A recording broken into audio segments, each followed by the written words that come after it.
Ranthambore national park में वन्य जीवों का यहाँ पर आपको जानकारी दी कि निकलकर आबादी क्षेत्र में आने से यहाँ जो मूवमेंट है लगातार नहीं थम रहा है और लगातार घटनाएं सामने आ रही है। सवाई माधोपुर से ये बड़ी खबर आप तक पहुंचा रहे हैं। रणथंभौर के हिंसक वन्यजीव जंगल से निकलकर आबादी क्षेत्र में पहुंच रहे हैं और पालतू मवेशियों का शिकार बना रहे हैं। इसके चलते आमजन में दहशत का माहौल है। कहीं बाघ है तो कहीं पैंथर की दहशत नजर आ रही है।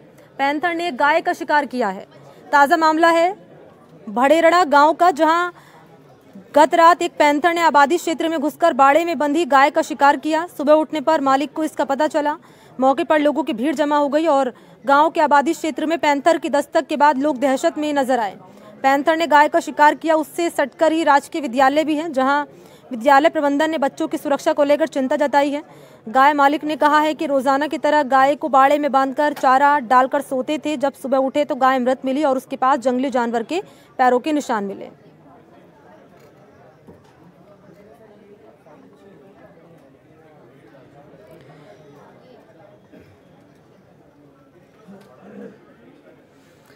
तो आपको जानकारी दें कि पैंथर ने गाय का शिकार किया। उससे सटकर ही राजकीय विद्यालय भी स्थित है। ऐसे में विद्यालय प्रबंधन ने बच्चों की सुरक्षा को लेकर चिंता जताई है और अब स्कूल समेत पूरे गांव में डर का माहौल है। और बजरंग इस वक्त मेरे साथ इसी पर ज्यादा जानकारी लिए लाइव मौजूद हैं। बजरंग, कहीं बाघ नजर आ रहा है, कहीं पैंथर नजर आ रहा है, लोगों में डर का माहौल है। गाय का शिकार किया गया, बच्चे जो है स्कूल में पढ़ने वाले वो डर के माहौल में है। क्या कह रहा है इस पर वन विभाग?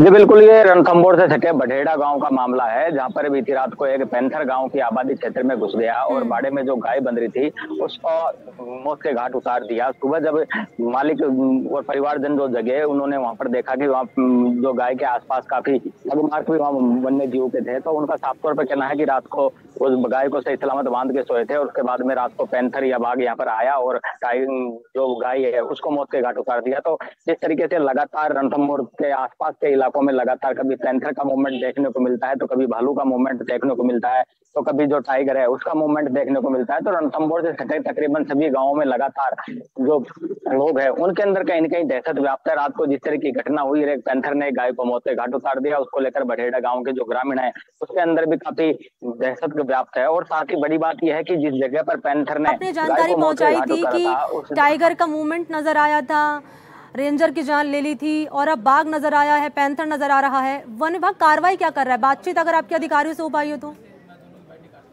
बिल्कुल, आज वन विभाग के जो यहाँ के रणथंभौर के जो सीसीएफ है उनसे इस बारे में बात हुई है, तो उनका साफ तौर पर कहना है कि सारी जो भी पिछले 2 महीने में रणथंभौर में जिस तरह की घटनाएं हुई है, पहले एक 7 वर्षीय बालक की टाइगर के हमले में मौत हो गई, कल ही रविवार को ही जो एक रेंजर है उसको टाइगर ने मौत के घाट उतार दिया। लगातार जो बाघों का मूवमेंट है वो रणथंभौर के परिक्षेत्र से बाहर नजर आ रहा है। लगातार एक के बाद एक घटनाएं हो रही है, तो उनका साफ तौर पर कहना है कि रणथंभौर के जो वन्य जीव है वो कहीं ना कहीं जो एक कनकटी बाघिन है उसने इन दोनों जो 7 साल का बच्चा था और ये रेंजर था, दोनों को मौत के घाट उतारा है। वन विभाग ने इससे चिन्हित कर लिया है उस बाघिन को और इस बारे में उच्च अधिकारियों को अवगत भी कर दिया है। उनका कहना है कि इस बाघिन को लेकर जल्दी उच्च स्तर पर कोई फैसला किया जाएगा। राज्य सरकार से उच्च अधिकारी बात करेंगे और उस बाघिन को चिन्हित कर लिया गया है। हो सकता है कि आगामी दिनों में इस बाघिन को यहाँ से ट्रैंकुलाइज कर अन्यत्र शिफ्ट किया जाए। तो इस बारे में वन विभाग के अधिकारी लगातार उच्च स्तर। ठीक है बजरंग, बहुत शुक्रिया आपका हमारे साथ जुड़ने के लिए और अपडेट साझा करने के लिए, धन्यवाद आपका।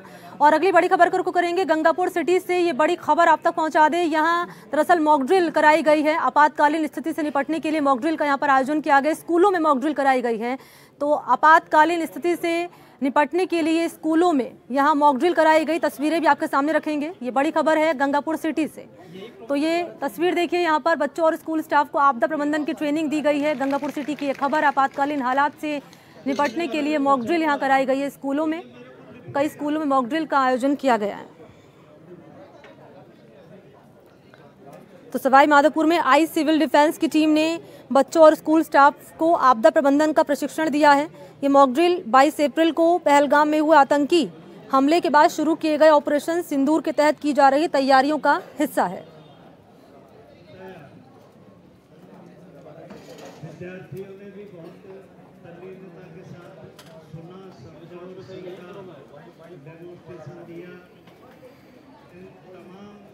तो ये मॉक ड्रिल का आयोजन किया गया स्कूलों में कि अगर आपात स्थिति आती है तो ऐसे में कैसे उससे डील करें, कैसे उससे निपटें, इसी को लेकर ये मॉक ड्रिल कराई गई है स्कूलों में और आपदा प्रबंधन की ट्रेनिंग दी गई है, स्कूल स्टाफ को दी गई है, बच्चों को दी गई है आपातकालीन हालात से निपटने के लिए। जो भी इन्होंने जो टिप्स बताए थे वो महत्वपूर्ण है, क्योंकि जब कोई भी आपदा आती है तो बच्चों को उन चीज़ों की जानकारी नहीं होती। तो आज इन्होंने जो जानकारी दी उसके माध्यम से वो बहुत लोगों की मदद कर पाएंगे, ऐसी मैं उम्मीद करती हूँ। और टीम लीडर जो हैं SDRF के जो ट्रेनिंग दे रहे हैं जितेंद्र, वो हमारे साथ हैं। जितेंद्र भाई, कितना ज़रूरी है जिस तरीके से आपने बच्चों को एक्सप्लेन किया? दूसरी बात, बच्चों के जहन में कितने सारे सवालात हैं इन चीज़ों को लेकर के? तो सर बहुत सारे आते हैं, बच्चे सीखने की कोशिश करते हैं, उनके अंदर जिज्ञासा है कि हमें कैसे करना है। बाकी हमने भी उनको बहुत अच्छे तरीके से समझाया है, उनके समझ में भी आया है बहुत अच्छे से। अच्छा, बेसिकली जो घरेलू आपदाएं होती हैं उनके बारे में आपने ज़्यादा बताया, जैसे गैस सिलेंडर में आग लग जाना है, तो ऐसे कौन कौन से पॉइंट्स हैं जो घर से जुड़े हुए हैं जिनमें हम प्राथमिक कर सकते हैं? तो सर यही है, कई बार जैसे बिल्डिंगें गिर जाती हैं, कोई घरेलू रसोई के जैसे कोई काम कर रहा है तो रसोई सिलेंडर में आग लग जाती है, तो उसको बुझाने के लिए, बाकी घर में कोई घटना हो जाती है किसी बच्चे के साथ, किसी बड़े के साथ, तो उसको प्राथमिक उपचार कैसे दिया जाता है, कैसे हम उसको आगे सूचना विभाग को दे सकते हैं, उसके बारे में बहुत विस्तार से समझाया है। कोई भी आपदा आती है उससे आने से पहले क्या मैसेज हमको मिलते हैं, उनकी कैसे हमें पालना करनी है, जब घटना हो जाती है तब हमें क्या करना है, घटना के बाद हमें क्या करना है, इन सब चीज़ों के बारे में हम लोग। कि घर में कई बार इस तरह की आपदा आ जाती है कि उससे हम अपना बचाव कैसे कर सकते हैं। मौजूदा हालात में अगर देखा जाए तो बॉर्डर पर जाकर के ये बच्चे नहीं लड़ सकते,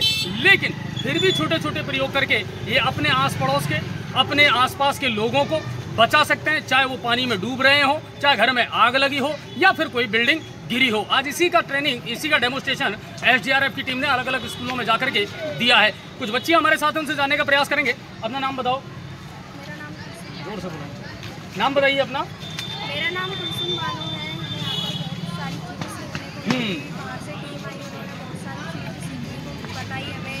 कोई भी दुर्घटना हो जाए उसे हम अकेले हैं या कोई भी साथ में है, उन्हें कैसे बचाना है, तो हमें बहुत कुछ सीखने को मिला है। अच्छा, हमेशा ये रहता है कि घर में आग लग जाए या कोई बिल्डिंग गिर जाए तो हम कैसे बचाव करें, हम बहुत जल्दी घबरा जाते हैं। ऐसी स्थिति में आज क्या कुछ इन्होंने सिखाया आप लोगों को और क्या कुछ सीखने को मिला? हमें सिखाया कि ऐसी कोई भी परिस्थिति हो तो धैर्य से काम ले, और कोई भी पास में बाल्टी हो तो उसका यूज़ करें, और गीला कपड़ा ऐसे यूज़ करें।